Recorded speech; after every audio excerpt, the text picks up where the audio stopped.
নমস্কাৰ, হৰ মহাদেৱ। আজি আপোনালোকৰ কাৰণে এটা গুৰুত্বপূৰ্ণ কথা ক'বলৈ লৈছোঁ। সেই গুৰুত্বপূৰ্ণ কথাটো হ'ল শুক্ৰ গ্ৰহ আৰু বৃহস্পতি গ্ৰহ কি প্ৰভাৱ পৰিলে এই গ্ৰহকেইটা বেয়া হয়। আহক জানি লওক। ফাৰ্ষ্ট হ'ল আপোনাৰ শুক্ৰ গ্ৰহ মাইকী মানুহ আৰু বৃহস্পতি গ্ৰহ মতা মানুহ। শুক্ৰ বাহন হৈছে মা লক্ষ্মী মা আৰু বৃহস্পতি বাহন হৈছে বিষ্ণু দেৱতা।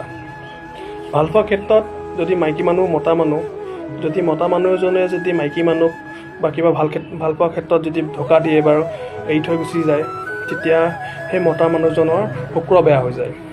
যদি মাইকী মানুহজনী যদি মতা মানুহ যদি কিবা ক্ষেত্ৰত ভাল পাই পেলাই যদি এৰি দিয়ে, তেতিয়া মাইকী মানুহজনী বৃহস্পতি গ্ৰহ বেয়া হয়। সেইটো ভুল কাম কেতিয়া নকৰিব। এনেকুৱা ভুল কাম কৰিলে ভাল পোৱাৰ আগত আপোনালোকে ভাবি চিন্তি ভাল পাব। কিন্তু এনেই আপোনালোকে নিজৰ